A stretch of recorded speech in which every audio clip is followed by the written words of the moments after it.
Bonjour tout le monde. Vous êtes nombreux, vous êtes nombreuses. Ça fait chaud au cœur de tous vous voir réunis avec nous pour partager le moment pour cette présentation. Je suis très heureux donc de prendre la parole devant vous ce matin parce que vous savez, depuis le début de mon mandat comme ministre de la Culture, des Communications et comme ministre responsable de la jeunesse, on s'est cassé la tête, on a mis beaucoup de choses sur notre table de travail pour être capable de poser des gestes pour que notre culture continue de rayonner et qu'elle prenne vraiment la place qui lui revient dans l'univers numérique. C'est, je le dis souvent, le plus grand défi qu'on a devant nous au 21e siècle, s'assurer que notre culture rayonne dans l'univers numérique pour qu'elle puisse continuer d'être léguée de génération en génération. C'est un sentiment d'urgence qui m'habite et qui habite mon équipe parce que les faits sont aussi nombreux que têtus, je dirais. La multiplication des plateformes de diffusion et les changements dans les habitudes de visionnement, ça a des conséquences majeures et ces conséquences-là, elles viennent affecter le lien profond qu'on a, le rapport qu'on a à notre culture nationale. La révolution numérique, elle est en train donc de modifier profondément ce lien de proximité entre les Québécois et leur culture. Les produits culturels étrangers sont disponibles partout, au bout des doigts. Et les productions d'ici, même si elles sont extraordinaires, même si elles sont excellentes, et même quand on les cherche activement, peinent à se rendre jusqu'à leur public. Donc, à titre de ministre responsable de la jeunesse, c'est un constat aussi que je fais dans une perspective générationnelle.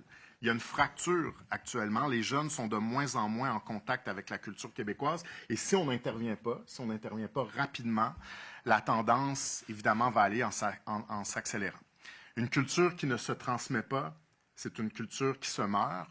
Et ce n'est pas le destin, évidemment, qu'on souhaite à la culture québécoise. Le défi qui est devant nous, c'est un défi qui est structurel. Et je pense qu'il faut prendre la mesure de ça parce que, encore une fois, ce qu'on produit, c'est excellent. Ça a du succès ici, ça a du succès sur la scène internationale, mais le défi qui est devant nous, c'est un défi qui est structurel. Le modèle actuel de financement de nos productions date d'une époque où Internet n'existait pas. Donc, ça démontre bien à quel point ça fait un certain moment. Donc, on était bien loin d'avoir réfléchi à tous les impacts que le monde numérique pourrait avoir. Un monde maintenant où les œuvres peuvent être vues sur différents écrans. Un monde où, pour être vues, elles doivent circuler aisément. Notre industrie, elle doit relever d'importants défis, mais si on le résume, elle le fait actuellement. Avec beaucoup de vigueur, de passion et d'ardeur, mais elle fait avec un modèle puis des outils qui sont parfois un peu dépassés dans un environnement législatif et réglementaire qui accuse du retard. Tout ça nuit donc à l'accessibilité au contenu québécois. Je pense que vous m'avez tous déjà entendu parler de découvrabilité de nos contenus. Évidemment, ça nous prend des outils pour favoriser cette découvrabilité. Dans ce contexte-là, c'est clair pour moi que c'est urgent d'agir pour mobiliser les acteurs de l'audiovisuel et repenser le fonctionnement et le financement de ce secteur-là. Donc, c'est dans cet esprit, c'est un long préambule pour vous dire que c'est dans cet esprit-là qu'il y a 16 mois maintenant, j'ai l'impression que c'était hier, mais il y a plus d'1 an, j'ai annoncé la mise en place d'un groupe de travail sur l'avenir de la production télévisuelle et cinématographique québécoise, en fait sur l'audiovisuel québécois plus largement, parce que il y a la télé, il y a le cinéma, mais il y a aussi les nouveaux médias, les producteurs de contenu dans l'univers numérique. Un groupe présidé donc par Mme Monique Simard et par M. Philippe Lamarre, qui sont avec nous, évidemment, que je remercie, je vais y revenir, mais aussi entouré d'experts, Mme Christine Maestracci, qui est avec nous, Mme Sophie Dufort, M. Jean-Christophe Lamontagne et Stéphanie Morissette. Le défi était de taille, mais vous avez travaillé fort. Le mandat, c'était quoi? C'était à même l'enveloppe de dépenses consolidées, donc à même les sommes qui sont actuellement dépensées en culture, investies, en fait, je devrais dire, en culture, analyser et réviser le système de financement, mais aussi le fonctionnement de l'industrie audiovisuelle pour repenser le rôle des institutions, notamment qui composent le secteur, puis déterminer des stratégies et des incitatifs à mettre en œuvre pour bonifier de façon importante la qualité, le nombre et le rayonnement de nos productions jeunesse. Pour répondre à ce mandat-là, vous déposez aujourd'hui un rapport étoffé. Il est ici, c'est 115 pages. 20 recommandations, 76 mesures qui identifient explicitement les processus, les programmes, les règlements et les lois aussi à modifier ou à instaurer. Donc, vous nous présentez un plan aujourd'hui qui est cohérent, une vision pour l'avenir de l'audiovisuel au Québec. Et si moi, j'ai eu l'occasion de lire votre rapport au courant de l'été, je l'ai fait à travers mes vacances, puis ça m'a comme motivé à vouloir revenir et à continuer le travail. Le Québec, lui, les Québécois vont le découvrir ce matin. Donc, je veux prendre quand même une minute pour vous remercier chaleureusement. Évidemment, nos coprésidents, mais aussi toute l'équipe qui a travaillé extrêmement fort. Votre travail, il est colossal. C'est un travail, évidemment, que vous avez fait à 6 membres permanents, mais aussi avec une équipe de presque une vingtaine de personnes qui vous ont entouré. Donc, je suis vraiment fier de ce que vous avez accompli, puis j'ai envie qu'on vous donne une belle main d'applaudissements pour ça. Bravo. Donc, sans plus attendre sur ces applaudissements, je vous laisse la parole pour présenter le rapport. Merci, M. le ministre. D'abord, alors, je vous dis tout de suite, j'ai une voix de caverne parce que j'ai un kyste sur une corde vocale. Ce n'est rien de grave, sauf que ce n'est pas joli à entendre, mais je parle. Alors, merci, M. le ministre. D'abord, vraiment, sincèrement, vous remercier de nous avoir confié ce mandat. Puis je dois dire, pour moi-même, mais je pense pour le groupe, on a accueilli ce mandat avec fierté, avec passion, avec conviction, puis on a travaillé fort. Alors, je pense que tout le monde pourra voir ça en lisant le rapport. Alors, tout de suite, un mandat qui a été confié. Donc, on a commencé à travailler vraiment en juin 2024. D'ailleurs, la conférence de presse, il y avait pas mal moins de monde en juin 2024, je me souviens bien. Et c'était, alors, vous l'avez dit, on s'est entouré de spécialistes et d'experts. Certains sont avec nous aujourd'hui ici, complémentaires, des experts en financement, des experts en distribution. On a consulté, évidemment, des experts de d'autres pays. On a essayé, on a lu tout ce qui avait été écrit à peu près dans le domaine de l'audiovisuel depuis une 50aine d'années. Je vais juste demander à Bruno qui change les pages. Voilà, c'est la liste des experts. Vous avez la liste. C'est la suivante aussi.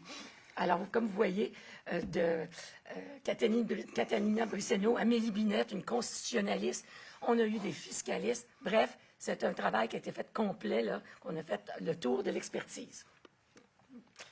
Ensuite, si on veut peut-être, justement, il y avait, comme l'évoquait le ministre, il y avait certaines limites et contraintes au mandat. Tout d'abord, évidemment, c'est un mandat qui était de juridiction provinciale du Québec. Et puis, on sait que les télécommunications puis le CRTC relèvent d'Ottawa. Donc, c'est certain qu'on n'avait pas tous les leviers à portée de main.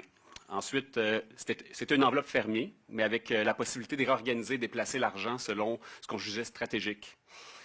Puis, tout ça, évidemment, a fait en sorte qu'on était obligé d'être à la fois ambitieux, mais pragmatique. Parce que l'idée, c'était pas de jeter le bébé avec l'eau du bain, c'était d'arriver avec des recommandations qui étaient à la fois une vision d'avenir, mais aussi quelque chose qu'on peut appliquer demain matin. Alors, il y avait des sceptiques qui disaient, vous avez accepté enveloppe fermée, mais voyons, qu'est-ce que c'est que ça? Vous mettez tout de suite une barrière. On l'a accepté et on l'a assumé et on l'a réalisé. Puis, c'est ça. Puis, dans l'enveloppe fermée, c'était 1,60 milliard quelques millions. Vous avez la répartition de l'assiette devant vous, qui sont essentiellement de l'argent qui va à la SODEC, justement, pour le soutien au programme en télévision, mais surtout en cinéma. Ensuite, Télé-Québec, mais surtout des crédits d'impôt qui constituaient la majeure partie de cette enveloppe-là. On a passé toute la première partie du mandat, on l'a passé en consultation. Donc, on a fait un appel à mémoire. Donc, ce qu'on voulait, on a fait un questionnaire qui était vraiment orienté vers des solutions. On ne voulait pas se faire dire les problèmes. Le groupe de travail avait été créé parce que, justement, le ministre avait bien identifié des problèmes qui mobilisaient l'industrie. Donc, ce qu'on a dit, on a posé des questions où on cherchait des idées, des aspects de vision à nous partager pour avancer, pour ne pas regarder derrière. On a reçu 115 mémoires, ce qui a vraiment montré qu'il y avait un engouement dans le milieu, justement, pour participer à la réflexion. On a passé 10 semaines à consulter des gens, recevoir des gens de tout acabit qui sont venus nous voir, nous partager leur vision du secteur. On a fait des rencontres avec des gens d'ici, mais d'ailleurs aussi dans le monde, dans les pays en France, dans les pays scandinaves, partout dans la francophonie, qui nous ont partagé comment leur système de financement fonctionnait, qu'est-ce qui fonctionnait bien, qu'est-ce qui fonctionnait moins bien. Donc, nous, notre but, c'était d'aller chercher les meilleures idées. C'est vraiment ça notre désir, c'est d'aller chercher le meilleur de tout ce qui se fait partout dans le monde, mais d'arriver avec une vision novatrice qui propulsait le secteur. Et si on a retardé un petit peu, on devait remettre à la fin mai, c'est que la consultation était beaucoup plus longue parce qu'il y avait tellement de gens qui voulaient nous rencontrer. Encore au mois de mai, il y a des gens qui nous téléphonaient pour dire, est-ce qu'on peut aller présenter? Je disais, là, c'était un peu trop tard, le mois de mai. Mais vraiment, alors, on a senti vraiment un intérêt du milieu qui était prêt à collaborer, à nous présenter leurs idées, à nous partager leurs problèmes. Mais surtout, ce qui nous a beaucoup touchés, c'est la passion du milieu pour leur art, pour leur industrie, pour leurs entreprises. Ça nous a beaucoup touchés. Entrepreneurs, comme individus, comme artistes. Puis évidemment, avant de commencer le mandat, on s'est regroupé, le groupe de travail, puis on a regardé quelles valeurs nous animaient, qu'est-ce qu'on avait en commun. Puis évidemment, donc on fallait définir notre posture. Évidemment, on partageait des valeurs de souveraineté culturelle et numérique. Surtout, il y a eu un contexte géopolitique, évidemment, qui a évolué en cours de mandat, qui a fait en sorte que c'est devenu encore plus important pour nous de se dire qu'il faut contrôler la manière dont on diffuse nos histoires, puis surtout les plateformes sur lesquelles elles se diffusent. On avait vraiment un désir aussi de ne pas être attentiste, de ne pas juste faire une liste de demandes pour le gouvernement fédéral auquel on savait qu'on allait bien se faire dire non. Donc, on s'est dit, sur quoi on peut miser, qu'on contrôle vraiment, qui peut avoir un impact demain. Donc, notre posture était définitivement autonomiste et pragmatique. Il fallait agir ici et maintenant. Et comme dit Monique, je vais te laisser dire la phrase. Pour les plus vieux d'ici, un vieux slogan québécois, ne comptons que sur nos propres moyens, on est capable de réaliser de grandes choses. Et ça, elle nous l'a répété plusieurs fois pendant le mandat. Voilà. C'était mon rôle d'ancienne de dire ça aux jeunes, mais parfois, ils me demandaient, mais comment vous avez fait ça dans les années 60? Comment vous avez réalisé des choses au Québec dans les années 70? Raconte-nous la baie James, Monique. Raconte-nous. Alors, je me faisais un plaisir à ce groupe de plus jeunes de leur dire, oui, on est capable d'avoir une vision, on est capable de trouver les moyens si on est capable de se mobiliser et de se réunir autour d'une même vision, d'un même projet. Et j'ai beaucoup moins insisté aussi d'arrêter de dire, vous savez qu'en audiovisuel, tout le monde le sait, nos régimes sont complémentaires. Il y a Téléfilm, il y a à Ottawa, il y a le Fonds des médias fédéral, les juridictions aussi. On va essayer de voir ce qu'on peut faire dans notre propre cours. Et c'est ce qu'on a fait. Donc, une fois qu'on avait défini notre posture puis nos valeurs, bien, on a fait un état des lieux du secteur. On a regardé un petit peu d'où on venait, les rapports qui avaient été publiés par le passé, tout ce qui avait été écrit. Mais évidemment, puis là, je dis ça avec beaucoup d'affection, le ministre avait souvent parlé d'une page blanche. Donc, on pouvait réécrire tout le secteur par repartir de zéro. Mais évidemment, en regardant ce qui a été bâti depuis tant de temps, on ne pouvait pas en faire fi, on ne pouvait pas jeter le bébé avec l'eau du bain. Il fallait tenir compte de ce qui a été en place puis de tout ce qui avait été bâti au fil du temps. Quand on regarde le secteur audiovisuel du point de vue économique, c'est 3,27 milliards dans le PIB québécois, 50 000 emplois directs et indirects. Puis un écosystème avec des centaines d'entreprises. Donc, beaucoup de gens gagnent leur vie, font fructifier l'économie du Québec avec ce secteur-là. Donc, c'est vraiment à la fois culturel et industriel. Et puis, quand on se compare, on a aussi fait des études pour se comparer à d'autres secteurs. Évidemment, l'industrie audiovisuelle génère plus de retombées que des secteurs comme la foresterie, les mines ou les technologies de l'information. C'est aussi important de dire qu'on n'est pas juste un poste de dépense, on fait rouler l'économie aussi. Alors, dans les faits, il fallait quand même faire quelques constats. Il y a une fragilité en ce moment de notre secteur vraiment réelle qui n'est pas un ralentissement conjoncturel comme on en a pu connaître au fil des ans. C'est vraiment, mais vraiment une décroissance structurelle. Il y a eu des baisses, d'ailleurs, qui sont bien documentées par les différents instituts de la statistique. Juste l'an dernier, une baisse de 20 de la production. Une mutation technologique extrêmement rapide. Juste entre le moment où on a commencé nos travaux, les progrès de l'intelligence artificielle ont évolué. Ça a été fulgurant. Et évidemment, comme le disait le ministre tout à l'heure, notre système a été pensé à une époque où l'Internet n'existait pas. Alors, évidemment, l'Internet a été introduit, les plateformes étrangères, bref, mutation profonde. Des modèles d'affaires qui sont dépassés, qui ne sont plus adaptés. La technologie évolue vite et la câblodistribution, c'est une technologie qui est en voie de disparaître. Les chiffres sont là pour le confirmer. Les gens se débranchent. La publicité, ça ne fonctionne plus. C'est un modèle pour... Ça fonctionne pour certains, dont des groupes américains. C'est un déplacement. Et il n'y a pas de nouveau modèle qui est venu remplacer les vieux modèles. C'est ça le grand défi. Et évidemment, quand on parle avancée, mutation technologique, il y a l'érosion des publics qui se détournent des contenus au profit, évidemment, de nouvelles plateformes. C'est-à-dire que le consommateur, lui, suit la technologie, il change plus vite que la législation, que la réglementation, et par conséquent, les modèles d'affaires sont en retard tout le temps. On a extrait quelques graphiques, justement, qui sont tirés du rapport, juste pour illustrer un petit peu l'urgence d'agir. On voit, par exemple, dans un premier graphique, ben, le temps que les citoyens au Canada consacrent à des médias traditionnels versus des médias numériques. Puis on voit que, justement, autour de 2019, les routes se sont croisées. C'est que le numérique a vraiment pris le pas sur les médias traditionnels. Donc, ça, c'est quelque chose qu'on savait, mais c'est quelque chose qui va aller en s'accentuant. Donc, ensuite, on voit aussi, comme le disait Monique, les abonnements au câble versus les abonnements à des plateformes sur demande. On voit vraiment qu'il y en a un qui augmente, puis il y en a un autre qui diminue. Évidemment, au Québec, on est un peu la câblo-distribution diminue moins vite qu'au Canada anglais, aux États-Unis, mais c'est quand même un phénomène qui ne va pas changer. Ensuite, quand on regarde justement les usages de la population, les abonnements à des plateformes américaines, Netflix, Prime, Disney, battent à plate couture les plateformes d'ici. Même s'il y a des belles performances de Crave, de Tout.tv, de Club Illico, il demeure que c'est un combat inégal parce que justement, les plateformes d'ici font partie d'un cadre réglementaire, tandis que les Américains, évidemment, arrivent ici un peu comme des cow-boys. Ensuite, vous avez entendu les sorties récentes de grands groupes médias, justement, sur la souffrance des stations de télévision privées. En 2014, on a vraiment vu que c'est le moment où la bascule a complètement renversé, où c'est justement les stations privées se sont mis à être déficitaires, puis c'est allé qu'en s'accentuant depuis. Donc, c'est aussi ce phénomène-là n'est pas pour changer.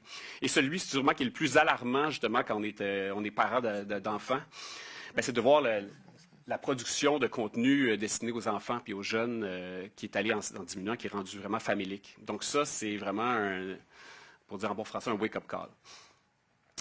Et puis ensuite, il y a le volume de production du secteur qui, justement, Monique a dit, il y a eu 20 de baisse et 18 dans les 2 dernières années. C'est pas conjoncturel, c'est structurel. Donc, si on ne fait rien, on va gérer juste de la décroissance. Et je ne pense pas que c'est ce qu'on veut pour le secteur.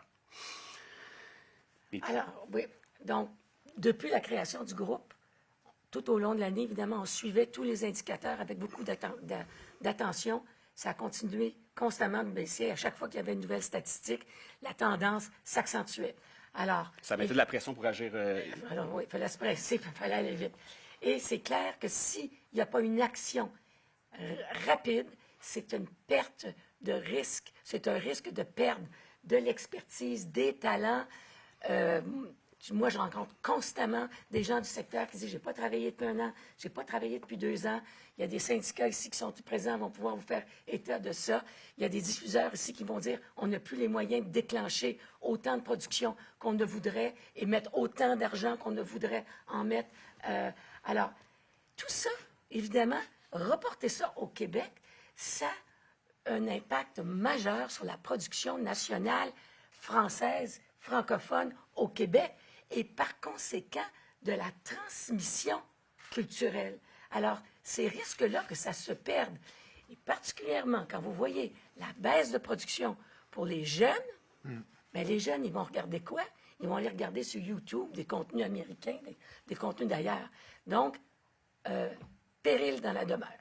Donc, quand on s'est vraiment assis pour justement réfléchir aux recommandations de façon concrète, il fallait venir au constat aussi que c'était impossible de tout prévoir ce qui allait se passer dans les 5 prochaines années. Il n'y a personne qui le sait. Moi, je suis assez aux aguets de tout ce qui se raconte dans tous les podcasts sur l'univers des médias et l'audiovisuel. Il n'y a personne qui a trouvé le modèle d'affaires du futur, à part peut-être Netflix puis Amazon. En ce moment, donc, il fallait faire un rapport avec des solutions qui préparaient l'avenir, donc préparer le terrain justement pour que les prochains modèles d'affaires puissent être accueillis par le système. Donc, ça prenait un encadrement souple et adaptatif, donc quelque chose qui peut vraiment vivre selon l'évolution de la technologie, mais surtout propulser l'écosystème avec cet élan-là. Et puis, miser sur des outils dynamiques. Souvent, quand des lois sont passées, c'est figé, puis il faut une révision de la loi des années plus tard. Nous, on veut vraiment quelque chose qui est évolutif avec la technologie et les usages de la population. Alors, on a décidé très humblement, de proposer une stratégie nationale de l'audiovisuel. Alors, dans le rapport, 20 recommandations, 76 mesures. Et vraiment, qu'est-ce qui nous a guidés tout le temps, c'est de rétablir le lien affectif entre les publics et les contenus québécois. Surtout avec les jeunes. Et surtout avec les jeunes. C'est comme ça qu'on prépare l'avenir. Alors, c'est un tout, c'est une stratégie. Puis, il faut se mettre dans la tête qu'on est dans une situation d'évolution, de changement permanent, dont le rythme du changement est inégalé dans l'histoire. Donc, il faut être agile, il faut être souple, il faut s'adapter. Donc, les nouvelles règles qu'on doit se donner doivent être de suivre ça et pas attendre 20 ans pour changer un système ou attendre 10 ans pour changer. Il faut intégrer le changement dans notre façon de penser, dans nos modèles. Et ensuite, évidemment, notre credo, puis là, je sais qu'on le dit, on le redit, mais je pense que c'est vraiment important de se rappeler que l'audiovisuel, c'est sûrement l'élément culturel qui rassemble le plus la population. C'est un média de masse, c'est des médias de masse. Ça crée un socle culturel commun. Même si les auditoires se sont fragmentés, il demeure que c'est à travers l'audiovisuel qu'on partage des histoires en commun. La télé puis le cinéma ont bâti une fierté collective, un imaginaire commun, mais ce lien-là est en train de s'éroder. Quiconque est parent de jeunes enfants voit la fragilité de la transmission culturelle. On a beau faire baigner nos enfants avec des livres québécois, des émissions québécoises, tout ça, leur réflexe quand ils prennent leur téléphone ou leur tablette, c'est d'ouvrir YouTube, d'ouvrir TikTok. Et là, c'est quoi notre présence québécoise sur ces médias-là? Donc, c'est à la fois un pilier économique, mais c'est la forme culturelle qui rejoint le plus grand nombre, tous âges et milieux confondus. Et puis la jeunesse, je sais que c'est une préoccupation du ministre, mais c'est une préoccupation qui nous habitait aussi. Je pense que rebâtir ce lien-là, le lien affectif, autant du côté du public qui regarde les contenus que des créateurs. Moi, j'ai un fils qui est à l'université en télévision. J'aimerais ça que, grâce à ce rapport-là, il puisse se dire, je vais travailler au Québec, je vais gagner ma vie. C'est un enjeu de société. C'est vraiment quelque chose qui est crucial pour le Québec. Renouveler les voix, mais surtout celle des publics aussi. Donc, les grands axes de nos recommandations.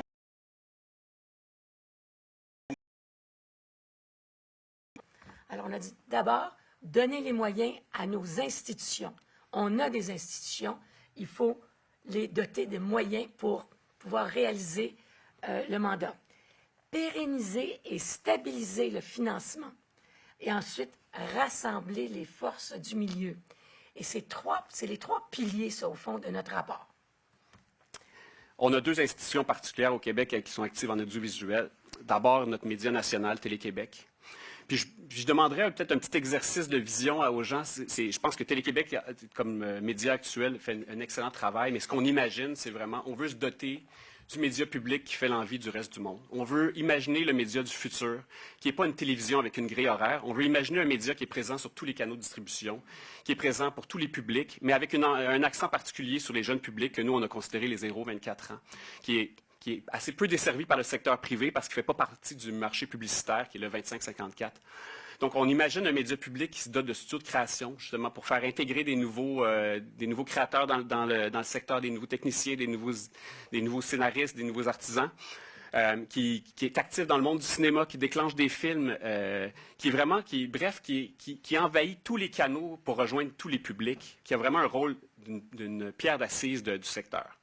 Et puis pour la SODEC, on le voit vraiment comme un rôle moteur, mais la SODEC est particulièrement active en cinéma, fait un très bon travail, mais était assez peu active du côté de la télévision, était surtout avec des programmes pour l'aide à l'exportation. Et nous, ce qu'on dit, justement, quand on regarde un petit peu le contexte général du financement au Québec et au Canada, le Fonds des médias qui base justement son financement beaucoup sur la câblo-distribution, qui essaie d'aller chercher de l'argent des plateformes américaines, mais c'est un petit peu figé en ce moment. On dit que la SODEC, dans un contexte comme ça, ne doit pas attendre des réponses qui viennent de l'extérieur, puis donner un vrai moteur pour le secteur audiovisuel dans son ensemble. Donc, on bonifie les budgets autant de Télé-Québec que de la SODEC. On donne une orientation transversale à la SODEC de consacrer 30 de ses budgets de contenu aux jeunes publics, donc ce qu'on considère jusqu'à 24 ans. Donc, de façon transversale, puis avec la recette qu'eux voudront bien déployer. On intègre des programmes pour les créateurs, autant du côté du balado que des réseaux sociaux, des gens qui, justement, peuvent aller rejoindre les publics avec des canaux qui ne sont pas traditionnels, qui vont joindre, justement, des gens qui sont déjà là, mais d'envahir, c'est d'être partout. En fait, on veut une stratégie offensive, on veut répondre à l'offre par l'offre. Il y a un projet de loi que M. le ministre a déposé pour réformer la loi de la SODEC qui est bienvenu parce qu'il va élargir le champ d'intervention de la SODEC, va créer une banque d'investissement également. Donc, ça va lui donner des moyens de pouvoir réaliser. Donc, on appuie totalement ce projet de loi. Donc, on l'a dit dans nos grands axes. Le deuxième axe, c'est pérenniser, stabiliser le financement. Monique, je vais te laisser le présenter là. Alors, oui. Alors, le nerf de la guerre, le financement. Alors, on avait une enveloppe fermée, qui a été une année, qui a été déterminé 23-24. Alors, il a dit combien il a été dépensé en audiovisuel. Alors, c'était 1 milliard 60 quelques millions. Alors, on dit, bon, c'est notre carré de sable, c'est ça qu'il faut qu'on gèle. Alors, on s'est dit qui était composé, la dépense, essentiellement de crédits parlementaires et de crédits d'impôt. Là, je vais prendre 2 minutes parce que je sais que ce n'est pas tout le monde qui est très à l'aise avec. Un crédit d'impôt, c'est une dépense fiscale. Donc, c'est un remboursement pour une activité qui est faite. S'il n'y a pas d'activité, il n'y a pas de dépense fiscale, donc de remboursement de crédit d'impôt. Ça, c'est... Bon. Alors, il y a des différentes formes de crédit d'impôt. En culture, il y en a en musique, il y en a en livre, bon. Mais en audiovisuel, il y en a essentiellement, je vous résume grossièrement, il y en a pour de la production nationale et il y en a pour de la production de services pour étrangères, qui sont soit des tournages étrangers ou, par exemple, on vient faire ici des contrats de VFX, d'effets spéciaux ou d'animation. Alors, on s'est dit, si l'activité baisse, évidemment, il va y avoir une baisse de dépenses fiscales. Ça, c'est automatique. Mais si on veut garder cette enveloppe à 1 milliard 60 millions, comment est-ce qu'on peut consolider ça? Toujours dans le cadre de mandats qui sont de la juridiction du Québec.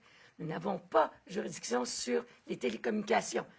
Alors, c'est dit, mais le Québec a, par contre, juridiction sur la loi du consommateur. Ça lui appartient. Or, l'évolution de la technologie et l'évolution des habitudes de consommation, elles se traduisent dans une chose, entre autres au Québec, c'est par la TVQ, la taxe de vente, qui sont appliquées aux appareils connectés, au téléphone que vous allez acheter, aux écrans, aux forfaits, aux abonnements cellulaires, aux abonnements sur des plateformes.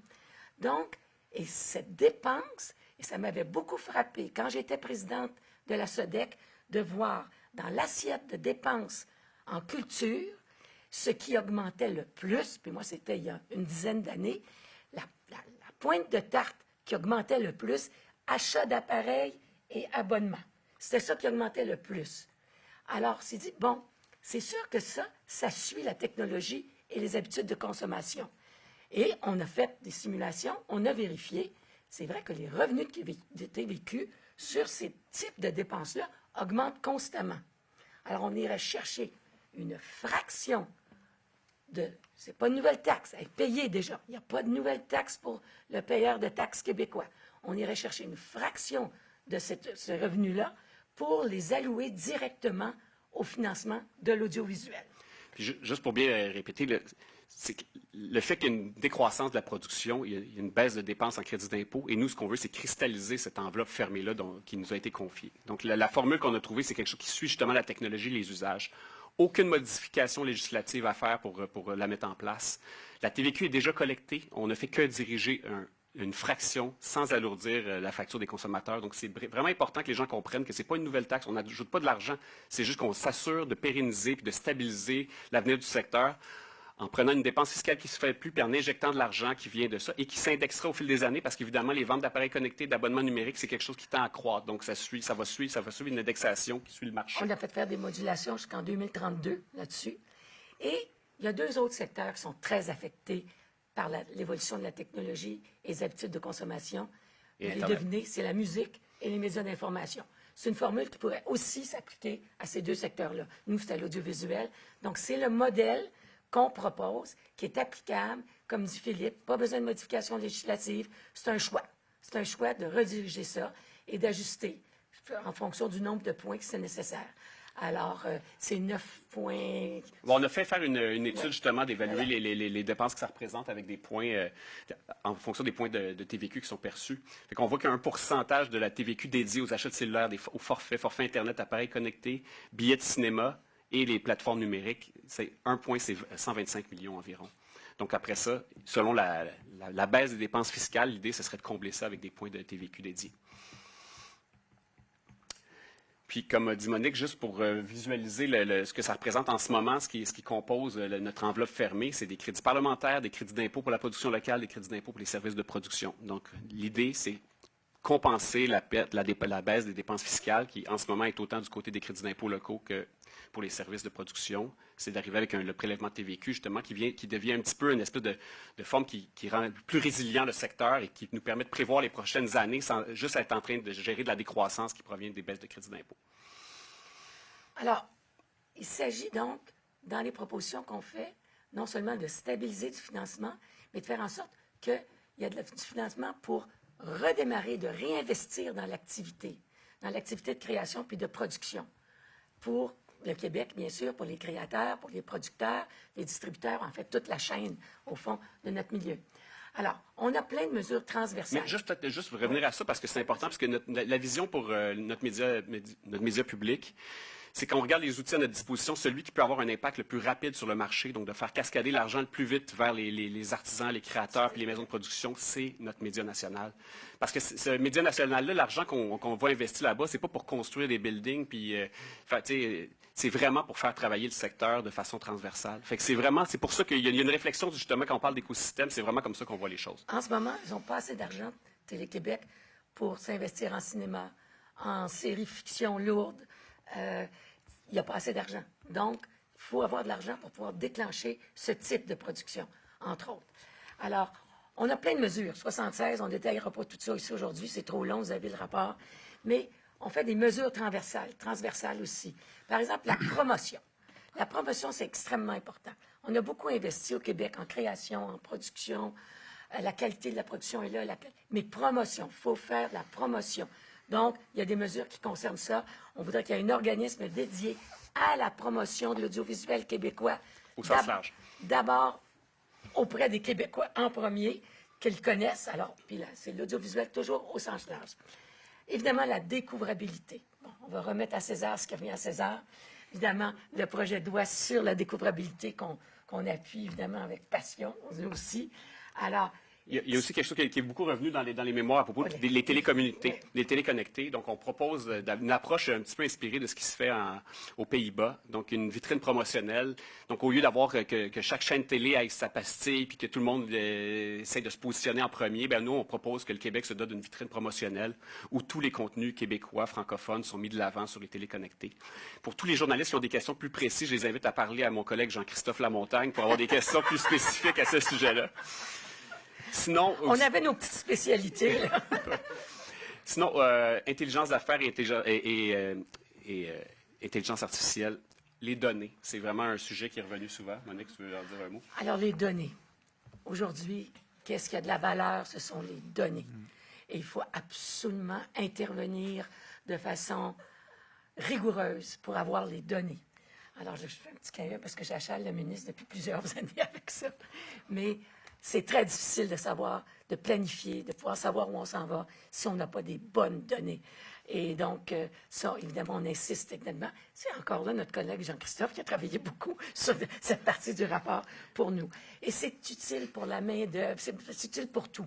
On a, évidemment, des recommandations qui concernent l'ensemble du secteur. Évidemment, on n'a pas oublié la main-d'œuvre et tout ce que ça, la formation, etc. Évidemment, une des choses qui est revenue le plus souvent dans les mémoires, c'est le lien entre la culture et l'éducation.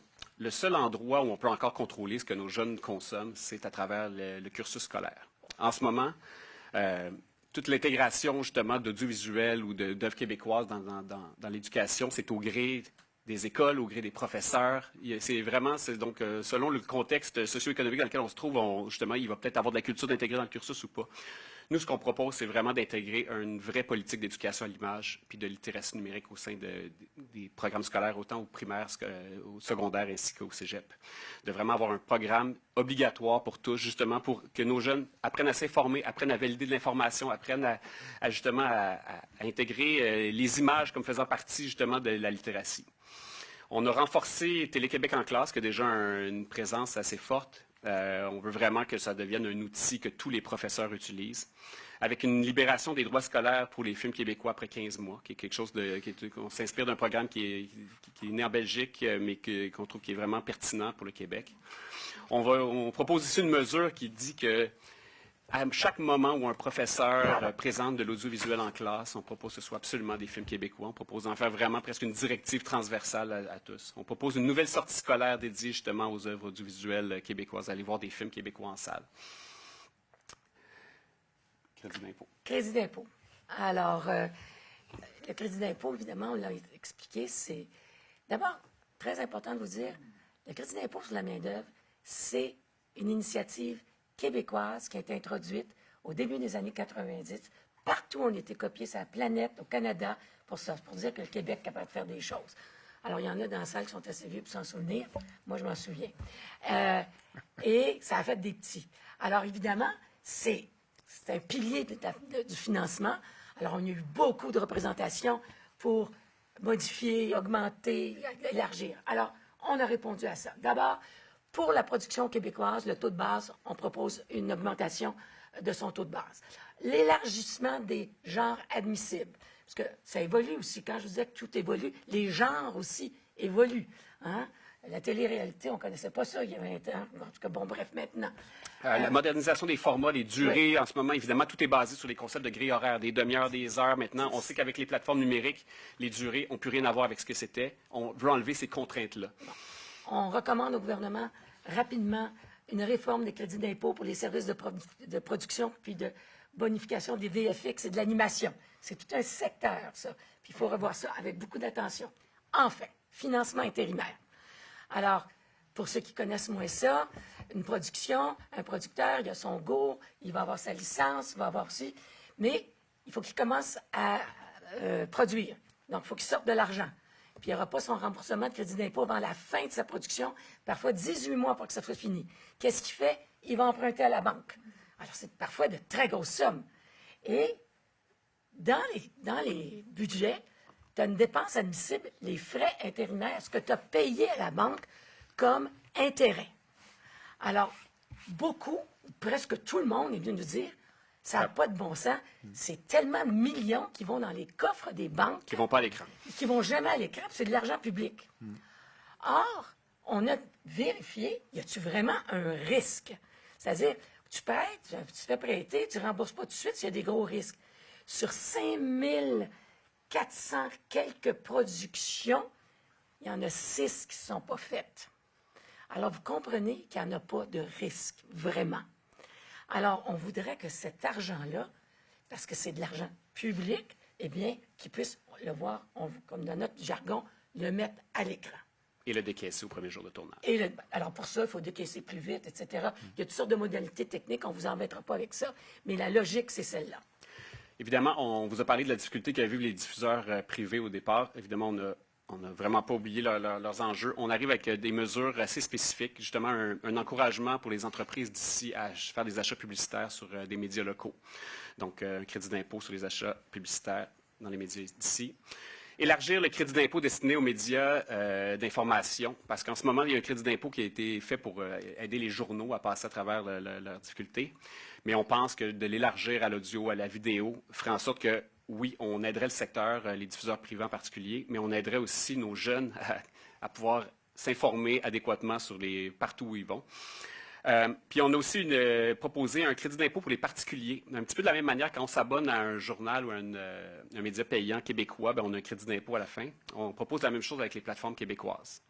Puis on a l'idée justement d'avoir un crédit d'impôt pour les gens qui s'abonnent à une plateforme, mais on a aussi un incitatif qui est un message qu'on envoie au secteur, à nos grands diffuseurs qui ont des plateformes payantes, de se mettre ensemble et de faire une offre bouquet. Donc de combiner leurs abonnements en une offre particulière et de rehausser le crédit d'impôt, de vraiment mettre un incitatif pour que les diffuseurs s'assoient ensemble et fassent une offre commune. Évidemment, le but, c'est de les aider. Les modèles d'affaires ne sont pas encore clairs, les modèles d'affaires. On n'a pas réglé leurs problèmes avec ça. Je ne pense pas qu'on prétend régler tous leurs problèmes, mais on veut les aider à passer à travers les prochaines années.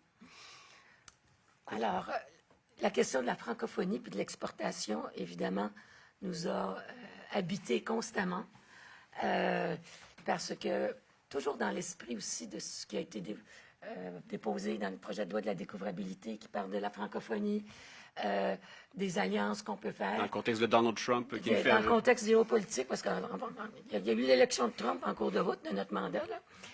Un front supranational de coproduction francophone. Alors, on a beaucoup discuté, nous autres, avec les pays scandinaves, qui il y a quelques années, ont fondé de Nordic Fund, des petits pays qui se sont mis ensemble pour mettre leurs ressources ensemble pour créer, évidemment, de la production de haut de gamme qui ont des qualités d'exportation aussi. Donc là, pour nous autres, ça serait important de prendre l'initiative, de faire ça. Je pense que c'est aussi dans l'esprit de ce qu'on a pu énoncer dans ces dernières années. Ensuite, renforcer la contribution du Québec à TV5 Québec-Canada. Alors, TV5 Québec-Canada, c'est un de nos diffuseurs aussi qui, parce qu'il est essentiellement financé par les contributions du câble, bien, voit son financement fondre comme neige au soleil. Donc, essayez de l'aider en attendant qu'il y ait d'autres formules aussi. Et enfin, d'adhérer à Europe Créative Média pour mieux positionner nos productions à l'international. Alors, on fait déjà que Canada fait partie d'Eurimage en cinéma, et donc, on peut se placer en télévision. Alors, de pouvoir rentrer dans des grands groupes comme ça, européens, nous place positivement pour notre contenu. Donne accès à des financements, à la promotion, oui, etc. Bon, on fait des bonnes affaires. Bon, on va évidemment parler de Empathie, tout le monde le sait. Empathie a gagné la cérémonie l'an dernier, c'est extraordinaire. La deuxième saison va être faite avec Canal+. Je crois, on est capable de faire des choses formidables. Il faut être capable d'en faire la promotion, il faut être capable de faire l'exportation aussi. Donc, dans le rapport, il y a pas mal de mesures qui renforcent ces orientations. Puis ensuite, le dernier grand axe de... Vas-y, vas-y, c'est toi, vas-y. C'est moi. Vas-y. Alors, on vous l'a dit, on a entendu beaucoup de monde. On a entendu tout le monde dans le milieu. On est attentif, on a tout lu, on a regardé tout. Et s'il y a une chose qui nous semble extrêmement importante, parce qu'on ne veut surtout pas... On sait bien que notre rapport ne viendra pas régler la crise du jour au lendemain. Notre rapport propose une vision, propose une stratégie, propose des mesures. Mais on est au Québec. On est dans un contexte d'extrême fragilité géopolitique, linguistique, et il faut être capable de se solidariser. Il faut être capable de partager une vision. Il faut être capable de se regrouper entre nous, tous les maillons de la chaîne de notre milieu, autour d'une grappe, pour être sûr qu'il y a un dialogue permanent qui s'installe dans le milieu pour le faire avancer sans jamais perdre nos étoiles polaires, sans jamais perdre l'essentiel. On a besoin d'une concertation permanente et constante. Ça aussi, je me suis un petit peu inspirée de ce qui se fait dans des pays scandinaves. Hein? On n'attend pas 3 ans ou 4 ans pour régler un problème. Il arrive, on essaye de le régler au fur et à mesure. Et ça, c'est vraiment d'un cri du cœur du groupe. Je pense vraiment parler au nom du groupe. Vous connaissez, mais nous autres, on vous a tous entendus séparément. Et c'est pas pour rien qu'on dit ça. Essayez de travailler ensemble. S'il y a ennemi, il n'est pas dans la salle ici. Il est de l'extérieur, l'ennemi. C'est une hégémonie constante, pour dire un vieux mot, impérialisme culturel anglo-américain, avec des moyens financiers gigantesques qui veulent envahir tout. Vous avez vu, aussitôt qu'il y a eu une loi à Ottawa qui a été votée, la loi C-11, pour essayer de les faire contribuer, ça après un mois, ils sont partis en contestation judiciaire. Et déjà, 15 mois plus tard, on n'a toujours pas de décision et ils ne payent pas un sou alors qu'ils font de l'argent au Canada. Donald Trump conteste actuellement la réglementation de l'Union européenne sur les plateformes européennes. Donc, je ne veux pas décourager personne, mais là, c'est le temps de dire qu'il faut qu'on s'aide, nous autres, entre nous autres, et tout ce qu'il y a là-dedans est faisable au Québec. Ben, on peut sauter la prochaine slide. Non, mais je pense que c'est un appel à l'action, puis tout ce que Monique vient de dire, je pense que c'est vraiment important. Puis en terminant, le mot de la fin, on propose la création d'un bureau de suivi pour assurer et superviser la mise en œuvre de nos recommandations. On ne peut pas que, non seulement que le rapport soit tabletté, mais il y a une cohérence dans nos interventions, il y a une vision écosystémique. Une fois qu'on dépose le rapport, évidemment, nous, on a travaillé, on a sué à faire tout ça, mais le rapport appartient au milieu. On vous demande de vous en emparer et de le faire vôtre. Et puis, dernier message, on est à une semaine de remaniement. Notre rapport est apolitique. On ne l'a pas fait pour la CAQ. Il est valable peu importe le ministre ou le gouvernement en place. Mais on aimerait bien le garder, lui, quand Oui, même. exactement, ça, c'est certain. Merci beaucoup. Merci beaucoup. Bien, merci à vous, Philippe. Bravo. Bravo à vous deux, bravo à tout le groupe. Bravo à l'industrie aussi qui a travaillé ensemble. Je suis vraiment fier de vous. Philippe, tu m'as donné chaud à la fin. Je me demandais où tu t'en allais. Les élections sont juste dans un an. Mais blague à part, ce que je retiens surtout, quand je lisais le rapport, puis il y a évidemment 20 recommandations, 76 mesures, il y a énormément de choses là-dedans, mais ce que j'ai surtout retenu, c'est la vision qui se dégage du rapport. C'est l'idée qu'on ne doit pas être prisonnier de notre destin. On peut décider de le prendre en main, puis on peut, comme État, comme industrie, poser des gestes. Non seulement on a la responsabilité de faire, mais vous nous dites aujourd'hui qu'effectivement, on a la capacité. Donc, encore une fois, je veux vous remercier pour ça et on est prêt à prendre des questions.